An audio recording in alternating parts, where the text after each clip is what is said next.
খুব সহজ করে বলি, ডিএসএলআর ক্যামেরার সেটিং সম্পর্কে যারা কিছুই জানেন না, আজকের ভিডিওটি শুধুমাত্র তাদের জন্য।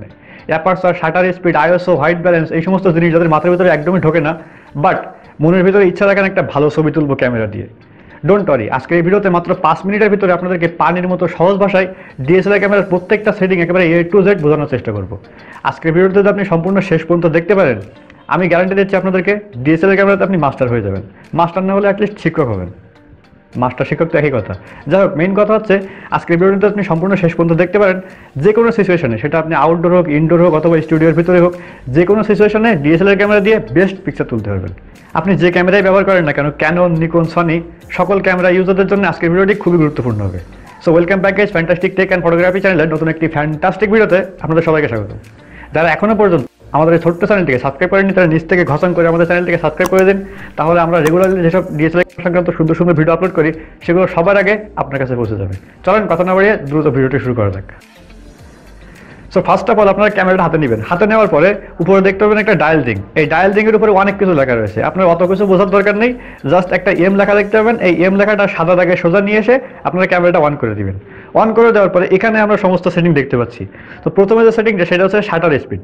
তো শাটার স্পিড জিনিসটাকে সেটা ছোট্ট একটু বলে রেখে আপনাদেরকে। শাটার স্পিড হচ্ছে আপনি শাটার বাটনে প্রেস করার পরে কত সময়ের ভিতরে আপনার ছবিটা ক্লিক হবে, সেটা হচ্ছে মূলত শাটার স্পিড। মনে করেন আপনার শাটার স্পিড রয়েছে 1/200, অর্থাৎ এর মানেটা হচ্ছে আপনি 1 সেকেন্ডকে যদি 200 ভাগে ভাগ করেন, যে ছোট্ট একটা সময় পাবেন, সেই ছোট্ট সময়ের ভিতরে আপনাদের কাঙ্ক্ষিত ছবিটি ক্লিক হবে। তো এই শাটার স্পিডটা আমরা কতটা সিলেক্ট করবো? যখন আপনারা আউটডোরে শ্যুট করবেন হাতে ক্যামেরা নিয়ে, কোনো ট্রাইপড নেই, ঠিক আছে, তখন আপনারা চেষ্টা করবেন শাটার স্পিডটা 1/200 রাখার জন্য। এবং যাদের হাত শেক করার প্রবলেম রয়েছে, মানে হাতে একটু বেশি কাঁপাকাঁপি করে, তারা চেষ্টা করবেন শাটার স্পিডটা 1/350 উপরে রাখার জন্য। তাহলে হাত শেক করলেও আপনার ছবিটা ক্রিস্টাল ক্লিয়ার আসবে। এবং যারা ট্রাইপডের উপরে ক্যামেরা রেখে শ্যুট করবেন, তারা চেষ্টা করবেন শাটার স্পিডটা 1/15 থেকে 1/25-30, ম্যাক্সিমাম 1/60-এর ভিতরে রাখার জন্য। তাহলে আমার কাছে মনে হয় যে বেস্ট একটা রেজাল্ট পাবেন ছবি তোলার ক্ষেত্রে। সো এরপরে যে সেটিংটা, সেটা হচ্ছে অ্যাপারচার। তো অ্যাপারচার আমরা কত সেট করবো? অ্যাপারচার জিনিসটা কি সেটাও একটু বলে রাখি আপনাদেরকে। অ্যাপারচার জিনিসটা হচ্ছে জানালার মতো, আপনি জানালা যত খুলবেন তত আপনার রুমের ভিতরে আলো বেশি প্রবেশ করবে। তো অ্যাপারচার জিনিসটা হচ্ছে কি, আপনার অ্যাপারচারের সংখ্যাটা যত কমাবেন, তত আপনার লেন্সের থ্রু দিয়ে ক্যামেরার ভিতরে আলো বেশি প্রবেশ করবে। তো যারা ব্যাকগ্রাউন্ড ব্লার করে ছবি তুলতে যাচ্ছেন, তারা সবসময় অ্যাপারচার যত বেশি সম্ভব কমানোর চেষ্টা করবেন। 1.8, 2 বা 2.2, 2.5, ম্যাক্সিমাম 4 পর্যন্ত রাখার চেষ্টা করবেন। তাহলে আমার কাছে মনে হয় যে ভালো একটা ব্যাকগ্রাউন্ড ব্লার করে ছবি তুলতে পারবেন। এবং যারা গ্রুপ ছবি তুলতে চাচ্ছেন, যে অনেকেই মিলে ছবি তুলবেন, তারা অ্যাপারচারটা F7, F8 এর উপরে রাখার চেষ্টা করবেন। এবং যারা অনেকে ট্যুরে যাওয়ার পরে বিভিন্ন প্রাকৃতিক দৃশ্য সব কিছু সাবজেক্ট একেবারে ক্লিন রেখে ছবি তুলবো আমরা, এক্ষেত্রে আপনার অ্যাপারচারের নাম্বারটা 15-এর উপরে রাখার চেষ্টা করবেন, তাহলে বেস্ট একটা রেজাল্ট পাবেন। আচ্ছা, তো অ্যাপারচার শেষ, এখন আসলে হচ্ছে আইএসও। খুবই সেন্সিটিভ একটা জিনিস। আইএসও মানে হচ্ছে লাইট, মানে আপনি যত আইএসও বাড়াবেন তত আপনার ছবির ভিতরে লাইট বেশি আসবে, আইএসও যত কমাবেন তত অন্ধকার আসবে, ঠিক আছে। তো যখন আমরা আউটডোরে শ্যুট করবো, তখন চেষ্টা করবেন আইএসওর নাম্বারটা 200, 300, ম্যাক্সিমাম 400, তার উপরে আর যাবেন না, ঠিক আছে।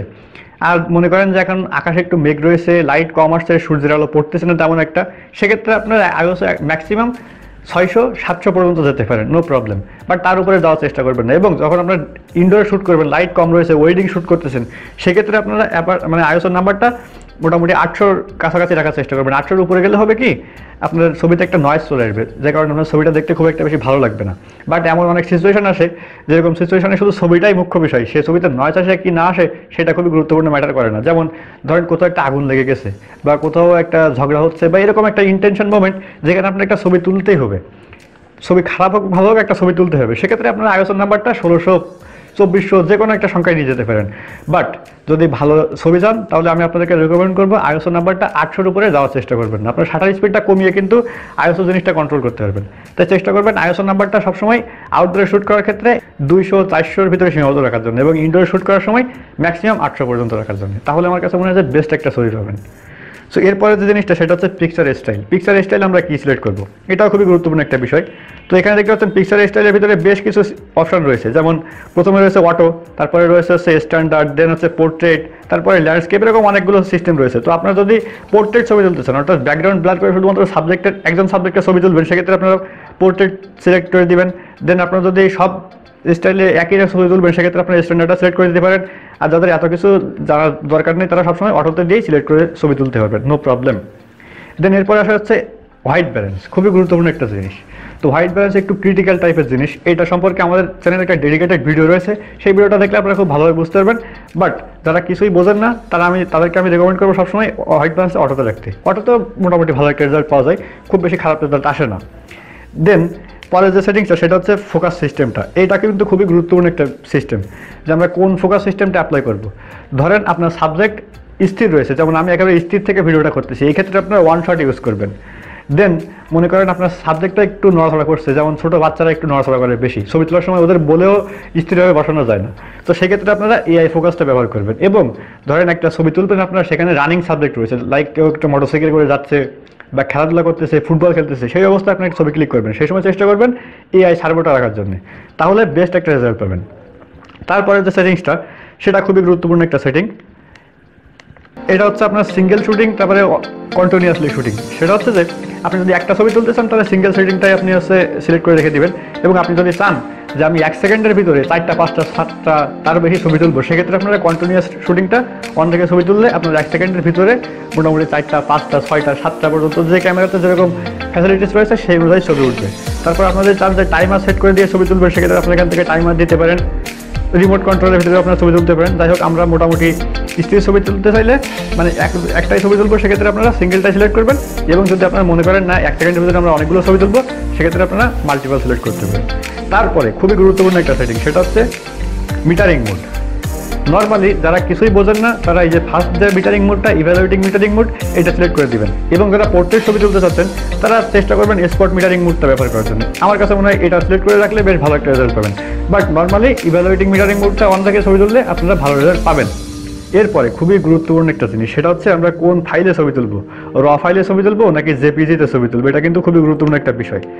তো এখানে আপনারা দেখতে পাচ্ছেন বেশ কিছু নাম্বার দেওয়া হয়েছে। তো এখানে এটা ডিপেন্ড করে আপনার কোয়ালিটি, মানে আপনার ছবির কোয়ালিটিটা কেমন হবে। প্রথমে দেখতে পাচ্ছেন এল লেখাটার অর্থ হচ্ছে লার্জ, আপনার ছবিটা লার্জ ফাইলে ক্লিক হবে। তারপরে এখানে দেখতে পাচ্ছেন এম লেখা রয়েছে, এম অর্থ হচ্ছে মিডিয়াম, অর্থাৎ মিডিয়াম কোয়ালিটিতে আপনার ছবিটা ক্লিক হবে। দেন এস লেখা রয়েছে, এস মানে হচ্ছে স্মল, সব থেকে ছোটো সাইজে এই ছবিটা ক্লিক হবে। তারপরে হচ্ছে আপনার এখান থেকে র প্লাস এল দেখতে পাচ্ছেন, লাস্টে হচ্ছে র দেখতে পাচ্ছেন। রতে ছবি তুললে হবে কি সেটা আপনাদেরকে একটু বলি। র ফাইলে ছবি তুললে আপনারা ছবিটা যদি মনে করেন এক্সপোজার বেশি হয়ে গিয়েছে, ফোকাস ঠিকঠাক মতো হয়নি, এই সব কিছু আপনারা এডিটিংয়ের মাধ্যমে ফিক্স করতে পারবেন।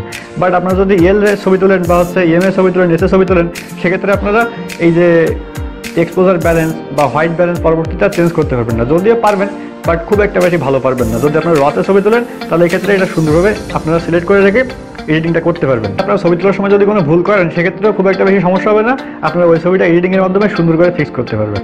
সো এই ছিল সমস্ত সেটিংয়ের বিষয়বস্তু। ভালো ছবি তোলার জন্য আমার কাছে মনে হয় এই সেটিংগুলো জানা সব থেকে বেশি জরুরি, যেগুলো সম্পর্কে আপনাদেরকে খুবই ভালোভাবে বোঝানোর চেষ্টা করেছি। তারা এখনও পর্যন্ত ভালোভাবে বুঝতে পারেন নাই, তাদের কাছে রিকোয়েস্ট করবো ভিডিওটা প্রথম থেকে আরও একবার শেষ পর্যন্ত দেখেন, আমি শিওর আপনারা ভালোভাবে বুঝতে পারবেন। এবং তারপরেও যদি আপনারা বুঝতে না পারেন তাহলে এই সমস্ত সেটিং সম্পর্কে আমাদের কিন্তু ডেডিকেটেড একটা ভিডিও করা রয়েছে 12-13 মিনিটের। সেই ভিডিওটার লিঙ্ক আমি আইকার্ডে দিয়ে রাখলাম, পাশাপাশি ডিসক্রিপশনে দেওয়া থাকবে। ভিডিওটা দেখলে আপনারা সেটিং সম্পর্কে খুবই ভালো একটা আইডিয়া হবে। বাট আমি শিওর আজকে ভিডিওটা খুব সহজ ভাষায় বোঝানোর চেষ্টা করেছি আপনাদেরকে, এবং আমি শিওর আপনারা বুঝতে পেরেছেনও। একটা জিনিস সবসময় মাথায় রাখবেন, ভালো ছবি তোলার জন্য বেশি টাকা দিয়ে ক্যামেরা কিনে লাগে না, কম টাকা ক্যামেরা দিয়ে ভালো ছবি তোলা যায় যদি আপনার স্কিল ভালো থাকে। তো সবাই ভালো থাকেন, সুস্থ থাকেন, দেখা হবে নেক্সট একটা ভিডিওতে। বাট যাওয়ার আগে আরেকটা কথা বলতে চাই, আমরা নতুন চ্যানেল করেছি ফ্যান্টাস্টিক টিউবর নামে, সেখানে আমরা ইউটিউবের টিপস ট্রিক্স, লেটেস্ট আপডেট, মোট কথা আমরা কীভাবে ভিডিও এডিট করি সব কিছু চ্যানেল আপলোড করি। সেই চ্যানেলটার লিঙ্ক হয়তো এই পাশে না হয় এই পাশে কোথাও থাকবে। নতুন চ্যানেল আপনারা সাপোর্ট করবেন, নতুন চ্যানেল থেকে ঘুরে আসার দাওয়াত রইল।